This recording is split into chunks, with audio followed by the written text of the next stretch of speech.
The unwanted gift. The Galactic Council chamber gleamed with an oppressive sort of grandeur, its crystalline walls refracting starlight in patterns that made human ambassador Sarah Chen's eyes water. She stood before the assembled alien representatives, maintaining her diplomatic smile, despite the tension crackling through the air like static electricity. Earth had finally achieved faster-than-light travel, and protocol demanded they be admitted to the Council. But protocol, she was learning, didn't mandate respect. High Counselor Vex Thor of the Meridian Collective towered over the podium, his iridescent scales shifting from deep purple to acid green, a sign of barely contained amusement in his species, in recognition of humanity's achievement, he drawled, making the word sound like its opposite. The Council presents Earth with a traditional gift, the Starship Prometheus. The holographic display activated, revealing what could generously be described as a starship. Sarah's military attaché, Colonel Marcus Hayes, muttered something under his breath that definitely wasn't diplomatic. The Prometheus looked like it had been assembled from spare parts and good intentions, its hull a patchwork of different materials, its engine configuration violating several laws of basic geometry. We trust this vessel will serve as an appropriate platform for humanity's continued development. Vex Thor continued, mandibles clicking in what passed for a smirk among his kind. Sarah stepped forward, her voice carrying clearly through the chamber. The Council's generosity honors us. She chose each word with precision, like stepping through a minefield. We accept this gift in the spirit of interstellar cooperation. The journey back to Earth was tense. Sarah and Marcus supervised the towing of their new gift to the Sol system, watching through the viewport as the Prometheus limped along behind their transport vessel. "They're testing us," Marcus said, breaking the silence. "This isn't just an insult. It's a challenge. They want to see how we handle failure." Sarah's eyes narrowed as she studied the decrepit ship. "Then let's show them something they don't expect." She tapped her communications panel, connecting to Earth's Advanced Propulsion Laboratory. "Dr. Maya Patel, remember the quantum displacement theory you weren't allowed to test because it was too experimental? I have a project for you." Within days, the Prometheus was moved to a secure facility in lunar orbit. Dr. Maya Patel led a team of Earth's most brilliant and unconventional minds in examining their new acquisition. The ship's systems were a maze of contradictions, ancient technology mixed with components that seemed to defy known physics. "This power core," Maya announced during the first briefing, her dark eyes bright with excitement. "It's not broken, it's incomplete. Look at these resonance patterns." She gestured to a holographic display showing energy signatures that pulse with an almost organic rhythm. Someone started building something revolutionary here, but they either couldn't finish it or deliberately left it unfinished. Chief Engineer Raj Sharma ran his hands along a section of exposed circuitry. "The whole ship is like this. Every system has gaps. Like someone wrote half an equation and walked away." He grinned. "Lucky for us, humans are pretty good at filling in blanks." They assembled a core team. Maya as lead scientist, Raj as chief engineer, Colonel Hayes handling security, and a young quantum computing specialist named David Chin who had a talent for seeing patterns in chaos. They worked in shifts, reverse engineering systems that seemed to operate on principles Earth science hadn't even theorized yet. The breakthrough came 3 weeks in. David was running simulations on the power core's quantum signature when he noticed something odd. "The fluctuations aren't random," he announced at the midnight briefing, his hands shaking with excitement or too much caffeine. "They're responding to our tests. The ship, it's learning from us." Maya leaned forward, her coffee forgotten. "Show me." The data streams painted a clear picture. Every modification they made caused cascading changes throughout the ship's systems, but instead of causing failure, the changes were being integrated, optimized. The Prometheus wasn't just accepting their repairs, it was evolving. "They didn't give us a broken ship," Sarah realized, watching the power signatures pulse with increasing complexity. "They gave us a seed. As the first month drew to a close, the team made their first major modification, a complete redesign of the quantum core's containment system based on Maya's theoretical work. The results exceeded their wildest expectations. The ship's power output tripled, and its systems began operating with an efficiency that violated several fundamental laws of physics. But they also noticed they weren't alone in lunar orbit anymore. Alien vessels had begun appearing at the edge of the solar system. Observers from various council races, watching with growing concern as the humans took their cast-off gift and began turning it into something new. Sarah stood in the observation deck, watching Earth rise over the lunar horizon. Behind her, the Prometheus hummed with its new energy signature, a sound that seemed to carry a promise. The Council had meant to humble humanity with their gift. Instead, they had handed Earth the keys to something extraordinary. Now it was just a matter of time before they realized their mistake. Breaking the rules of physics. The lunar facility's main laboratory had become a maze of holographic displays, each showing different aspects of the Prometheus's evolving systems. Dr. Maya Patel stood in the center, manipulating quantum field projections with practiced gestures while her team worked around her. They had been at it for 3 months now, and every discovery led to 10 new questions. The quantum core isn't just processing power, Maya explained to Ambassador Chen during the weekly briefing.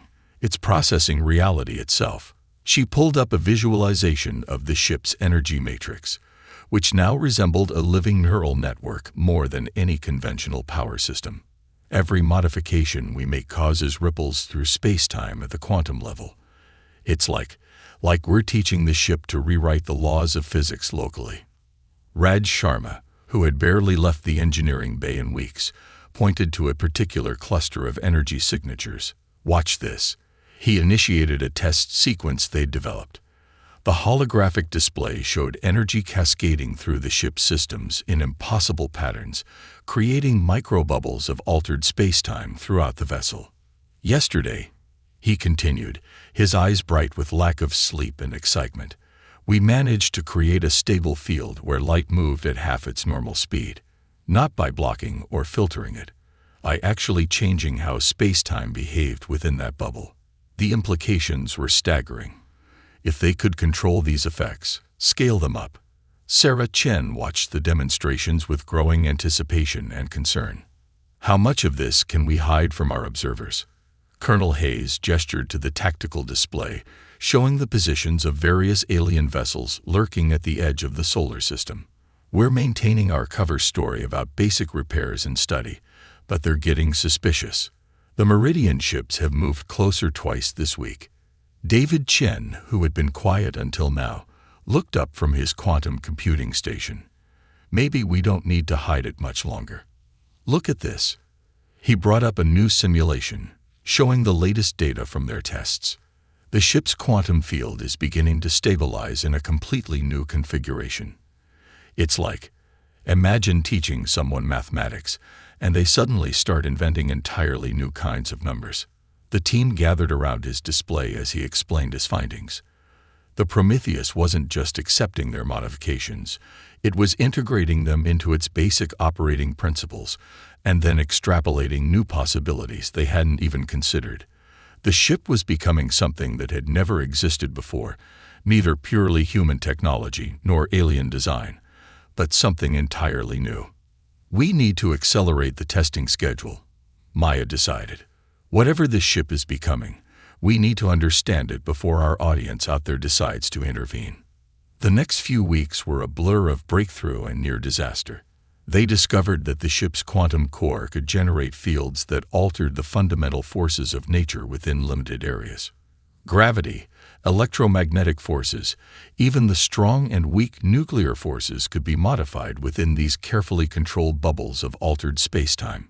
During one test, they accidentally created a field that made all ferrous metals within a 10-meter radius temporarily transparent to visible light. In another, they generated a bubble where time moved measurably faster than the space around it. Each success brought them closer to understanding the true potential of what they had been given. But it wasn't all smooth sailing. A miscalculation during a field test caused a cascade failure that nearly breached the ship's containment systems. Quick thinking by Raj and emergency protocols developed by Hayes prevented disaster, but the energy spike was definitely noticed by their unwanted audience. The Meridian vessels have changed formation, Hayes reported during an emergency meeting. They're taking up tactical positions. Whatever we're going to do with this ship, we need to do it soon. Sarah Chen spent long hours in communication with Earth's Defense Council, trying to balance the need for secrecy with the growing possibility of conflict. The alien observers weren't just watching anymore. They were preparing for something. Maya and her team worked around the clock, pushing the boundaries of what was possible while trying to stay just under the threshold of what would provoke an immediate response from their watchers. The Prometheus's systems were now operating at levels that made their original configuration look like primitive technology. "We're close to something," Maya insisted during a late-night session, her hands moving through holographic equations with practiced ease. "The ship's quantum field is approaching a critical threshold. When it reaches that point..." She never finished her sentence. At that moment, every instrument in the laboratory lit up with unprecedented energy readings. The Prometheus's quantum core had begun to pulse with a new rhythm, and space itself seemed to bend around the ship. The next phase of their experiment was about to begin, ready or not. As alarms blared throughout the facility, Sarah Chen looked out at the distant Earth and the alien ships beyond, knowing that humanity's next great leap forward would either elevate them to new heights or bring the wrath of the galaxy down upon them. They were about to find out which. The quantum cascade. The Prometheus's quantum core pulsed with increasingly complex patterns, sending waves of distorted space-time rippling through the lunar facility. Emergency containment fields snapped into place as Maya and her team raced to understand what they had triggered. "The quantum field is self-propagating," David shouted over the blaring alarms, his fingers flying across multiple holographic interfaces. "It's not just changing the ship anymore. It's changing the space around it." Through the observation windows, they could see reality itself beginning to ripple like heat waves over hot pavement. The effect spread outward from the Prometheus in concentric rings, each pulse bringing new modifications to the fundamental forces of nature within its influence. Maya's eyes widened as she interpreted the readings. "It's not random," she breathed, understanding dawning. "The ship isn't malfunctioning. It's completing itself. All this time, we thought we were repairing it, but we were actually helping it reach its final form." Colonel Hayes burst into the control room, his face grim. "The alien vessels are moving. All of them. They're on an intercept course." He pulled up the tactical display, showing dozens of ships breaking formation and accelerating toward lunar orbit. Sarah Chen immediately opened a channel to Earth Defense Command. "We need time," she said, her voice steady despite the chaos. "Whatever's happening here could change everything. We can't let them stop it now." The quantum cascade continued to build, each wave more powerful than the last. The Prometheus's hull began to shift and flow like liquid metal, reforming itself according to some incomprehensible design. Energy readings exceeded anything their instruments could accurately measure. "The ship's quantum field is reaching critical coherence," Maya explained, watching in fascination as new structures emerged from the morphing vessel. "It's not just manipulating space-time anymore. It's establishing new laws of physics within its influence sphere, laws that we wrote." Raj's voice came over the comm from engineering, tight with controlled excitement. "The power systems are evolving. They're implementing every theoretical modification we discussed, but they're doing it perfectly. It's like the ship took our rough drafts and turned them into masterworks." Through it all, David maintained his focus on the quantum computing core, trying to track the cascade of changes rippling through the ship's systems. The processing patterns, they're familiar. It's using the same learning algorithms we used to study it. We didn't just repair it. We taught it how to think like humans. The first warning shot from the approaching alien fleet lit up space beyond the facility. a Meridian cruiser had launched what appeared to be a quantum disruptor designed to shut down any unauthorized experiments. But something unexpected happened when the weapon's energy beam reached the edge of the Prometheus's influence sphere. The attack didn't just fail. It was absorbed, analyzed, and integrated into the ship's evolving systems. "That's impossible," one of the junior engineers whispered, watching the sensor readings. "It just learned from their weapon in real time." Maya's expression was one of dawning comprehension. "No, it's perfect. The ship isn't just a weapon or a prototype. It's a teaching tool. The council races who built it couldn't finish it because they couldn't think beyond their own limitations. But humans," she smiled, "we specialize in impossible things." The Prometheus's transformation accelerated. Its hull now rippled with patterns that hurt the eyes to look at directly, suggesting geometries that shouldn't exist in three-dimensional space. The quantum field had stabilized into something entirely new, a bubble of space where human ingenuity and alien technology had merged to create something unprecedented. Sarah watched through the armored windows as the ship completed its metamorphosis. Where there had once been a seemingly broken vessel, there now hung something that defied conventional description. The Prometheus had become a manifestation of humanity's greatest strength, the ability to take the unknown and reshape it into something wonderful and terrible. "We need to move," Hayes urged, monitoring the approaching fleet. "They'll be in weapons range in minutes." Maya's team had already begun transferring to the ship's new control interfaces, which had formed themselves according to human ergonomics and thought patterns. "The quantum drive is online," she reported. "All systems are responding. It's ready." "Ready for what?" Sarah asked, though part of her already knew the answer.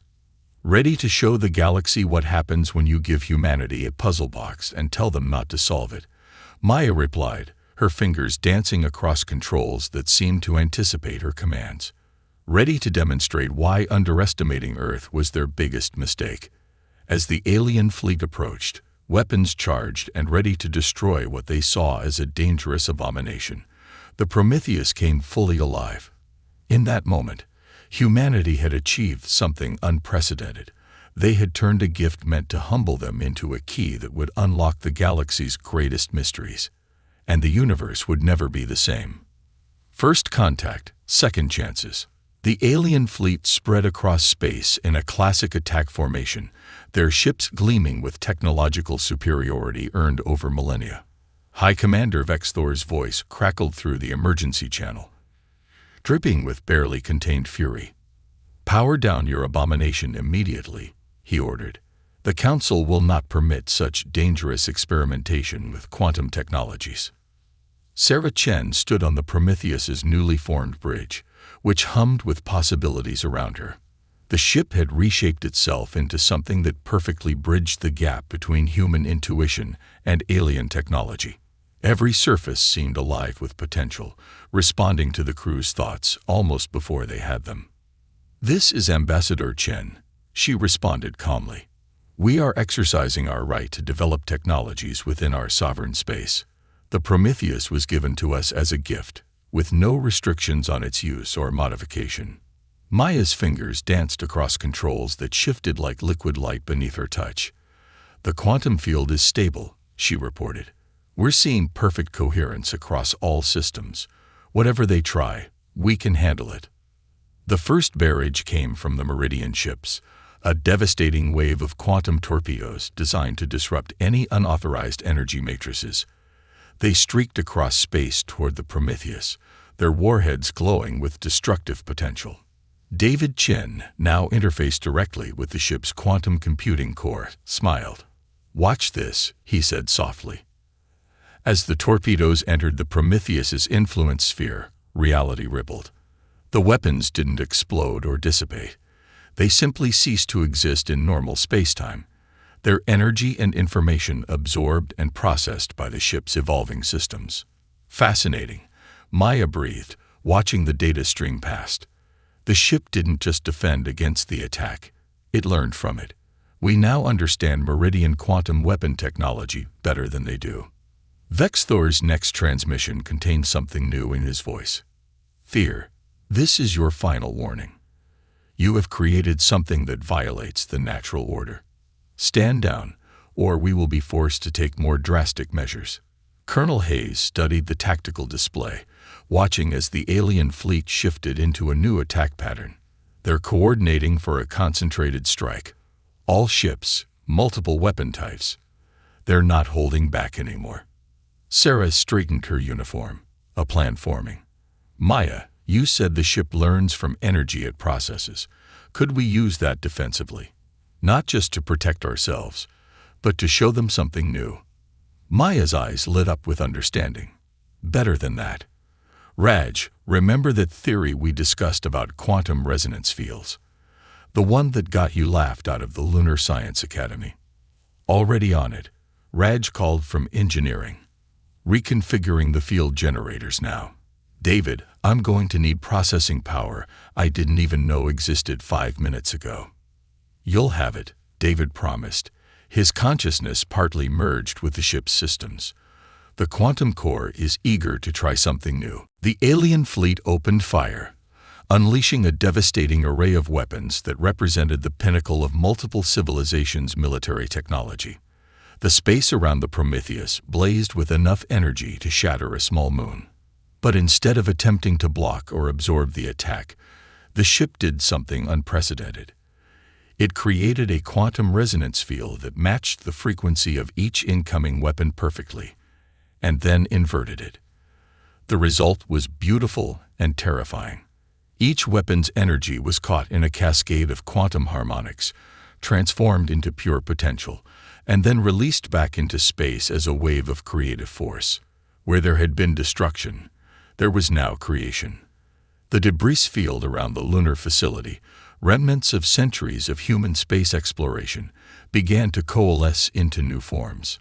Broken satellites reformed into pristine structures. Dead rockets bloomed with new life. The very vacuum of space seemed to shimmer with possibility. By the first light, someone on the Meridian command channel whispered. They turned weapons into Genesis. Sarah stepped forward, her voice carrying across all frequencies. This is what humanity does, she declared. We don't just solve problems, we transform them. You gave us a broken ship as an insult, and we turned it into a key to unlock the universe's potential.